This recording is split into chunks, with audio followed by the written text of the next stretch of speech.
என் தங்கப்பிள்ளையே, வருகின்ற 24ஆம் தேதி மாசி மகம் வருகின்றது. என் தங்கமே, இந்த சனிக்கிழமை மாசி மகத்தோடு பௌர்ணமியும் சேர்ந்து இருக்கின்றது. என் குழந்தையே, மாசி மகம் என்பது புனித நீராடுதலுக்கும் தெய்வ வழிபாட்டிற்கும் முன்னோர்களின் வழிபாட்டிற்கும் உரிய நாள். வருண பகவானுக்கு சிவபெருமான் அருள் செய்த தினம் என்பதனால் இந்த நாளில் சிவனை வழிபடுவதும், பூமியை காப்பதற்காக திருமால் வராக அவதாரம் எடுத்த தினம் என்பதனால் பெருமாளை வழிபடுவதும், தட்சனுக்கு மகளாக தாட்சாயினியாக பார்வதி தேவி அவதரித்த தினம் என்பதனால் அம்பிகையை வழிபடுவதும், முருகப்பெருமான் தன்னுடைய தந்தை ஈசனுக்கு மந்திர உபதேசம் செய்த நாள் என்பதனால் முருகன் வழிபாட்டிற்கும் உரிய நாளாக கருதப்படுகின்றது. என் தங்கமே, மாசி மகத்தன்று அனைத்து நீர்நிலைகளிலும் புனித நதிகள் அனைத்தும் கலந்திருப்பதாக ஐதீகம். இந்த நாளில் நீர்நிலைகளில் அமிர்தம் கலந்திருக்கும். அதனால்தான் இது புனித நீராடலுக்குரிய நாளாக கருதப்படுகின்றது. மாசி மகத்தில் நீராடினால் உன்னுடைய பாவங்கள், உன்னுடைய முன்னோர்கள் செய்த பாவங்கள், அதன் விளைவாக உனக்கு ஏற்பட்ட தோஷங்கள், அதனால் ஏற்பட்ட பிரச்சனைகள் அனைத்துமே நீங்கிவிடும். என் குழந்தையே, நட்சத்திரங்களில் மகம் நட்சத்திரம் தனிச்சிறப்பு வாய்ந்தது. இது பலவிதமான தோஷங்களையும் பாவங்களையும் நீக்கக்கூடிய சிறப்பான நட்சத்திரமாகும். அதிலும் மாசி மாதத்தில் பௌர்ணமியும் மகம் நட்சத்திரமும் இணையும் நாள் மிக மிக சிறப்பு வாய்ந்ததாகும். இந்த நாளைத்தான் மாசி மகம் திருநாளாக கொண்டாடுகின்றார்கள். மாசி மகம் என்பது அனைத்து தெய்வங்களையும் வழிபடுவதற்கும் முன்னோர்களை வழிபடுவதற்கும் ஏற்ற நாள் என்று அம்மா சொல்லி இருக்கின்றேன். மாசி மகத்தன்று நதிகள், கடல், குளங்கள் இதழில் நீராடுவது புண்ணிய பலன்களை கொடுக்கும். இது இந்த மாதம் 24ஆம் தேதி வந்திருக்கின்றது. என் தங்கமே, மாசி மகம் என்பது வருண பகவானுக்கு ஏற்பட்ட தோஷத்தை நீக்குவதற்காக சிவபெருமான் வருணனுக்கு அருள் செய்தார். தான் நலம் பெற்றதைப் போல இந்த நாளில் புனித நீராடு வழிபடுபவர்களின் பாவங்களும் தோஷங்களும் தீர வேண்டும் என்று வருண பகவான் வேண்டிக் கொண்டார். அதனால்தான் இந்த நாள் புனித நீராடுவதற்கு உனக்கு உரிய நாளாக இருக்கின்றது. அதுபோல் கோவில்களில் தீர்த்த உற்சவம் இந்த நாளில் நடத்தப்படும்.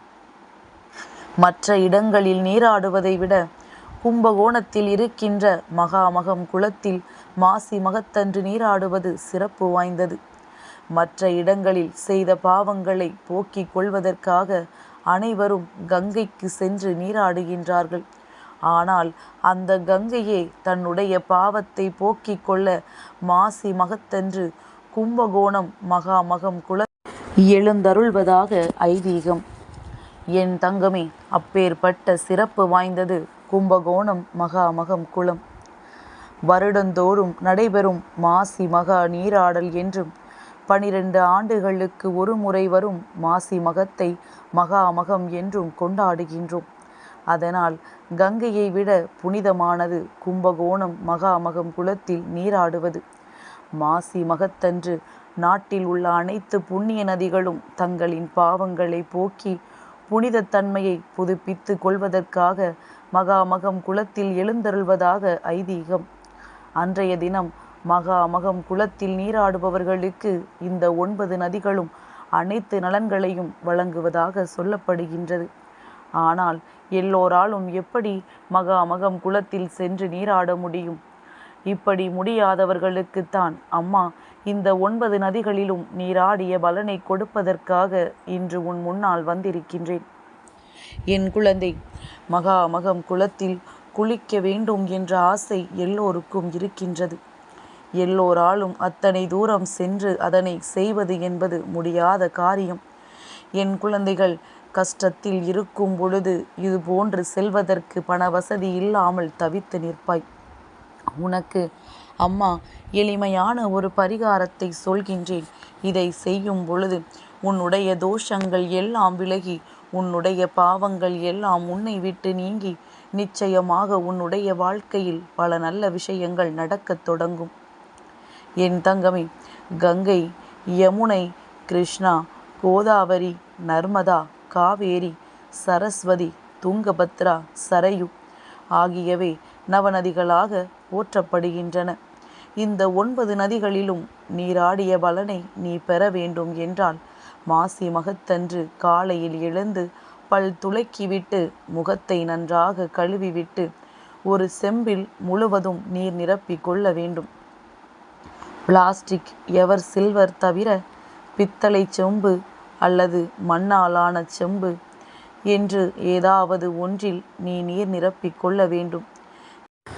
அந்த நீரினுள் சிறிதளவு மஞ்சள் தூள், கொஞ்சம் பச்சை கற்பூரம், ஏலக்காய் தூள், இந்த 3ஐயும் கலந்து அதன் மீது 2 பூக்களை போட்டு பூஜை அறையில் வைத்து விட வேண்டும்.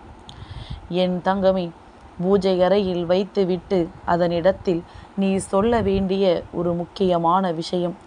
இந்த ஒரு விஷயத்தை நீ மனதார வேண்டிக் கொள்ள வேண்டும். அது என்ன தெரியுமா? மனதிற்குள் ஒருநிலைப்படுத்தி கொண்டு இந்த செம்பினை பூஜை அறையில் வைத்து உன்னுடைய 2 கைகளையும் கூப்பி கங்கை, யமுனை, நர்மதா, காவேரி, கோதாவரி, துங்கபத்ரா, சரஸ்வதி, சரையு ஆகிய நதிகளே, எங்களால் நேரில் வந்து உங்களை தரிசித்து நீராட முடியாது.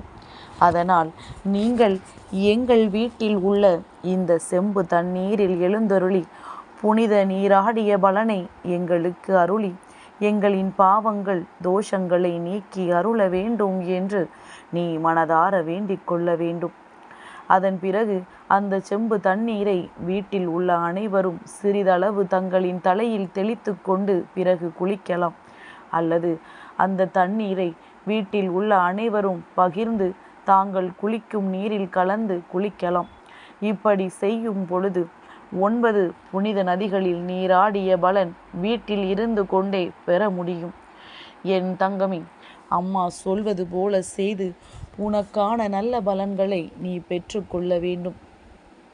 இந்த செய்தியினை எல்லோராலும் அத்தனை சுலபமாக பெற்றுவிட முடியாது. நான் முன்கூட்டியே இந்த தகவலை உனக்கு தெரிவிக்க வந்திருப்பதற்கு காரணம், நிறைய குழந்தைகளுக்கு இந்த செய்தி சரியாக சென்று சேர்வதில்லை. என்னுடைய பிள்ளைகள் பலர் வாழ்க்கையில் நல்ல விஷயங்களுக்காக காத்து கொண்டிருக்கின்றார்கள். எத்தனையோ தோஷங்களால் அவதிப்பட்டு கொண்டிருக்கின்றார்கள். முன்னோர்கள் செய்த பாவங்கள் எத்தனையோ குடும்பத்தை துரத்தி கொண்டிருக்கின்றது. இவர்களுக்கெல்லாம் இது போன்ற ஒரு நாள் கிடைத்தால் அவர்கள் அத்தனை நாள் கஷ்டங்களும் ஒரே நாளில் தீர்ந்துவிடும். என் தங்கமே, அதுவும் இந்த மாசி மகத்தில் வருகின்ற பௌர்ணமியில் இதை செய்யும் பொழுது நிச்சயமாக கோடான கோடி பலன்கள் கிடைத்து விடுமல்லவா? நல்ல நாளில் இந்த செய்தியினை என் பிள்ளை நீ தவிர்க்கக்கூடாது. என் குழந்தை, இதை செய்து பலன் கண்டுவிட வேண்டும். என் தங்கமே, நீ கும்பகோணத்தில் சென்று குளிக்கின்ற அந்த பலனை உன்னுடைய இல்லத்திலேயே இந்த 3 பொருட்களையும் கலந்து குளிப்பதனால் பெற முடியும் என்றால் இதைவிட உனக்கு பேரதிர்ஷ்டம் வாழ்க்கையில் என்ன இருக்கப் போகின்றது?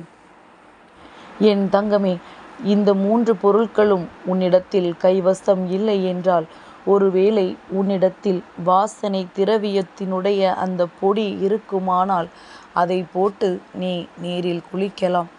என் தங்கமே, தெய்வத்தின் முன்னால் வணங்கும் பொழுது 9 நதிகளின் பெயரையும் சொல்லும் பொழுது உன்னுடைய மனதிற்குள் தெளிவு இருக்க வேண்டும்.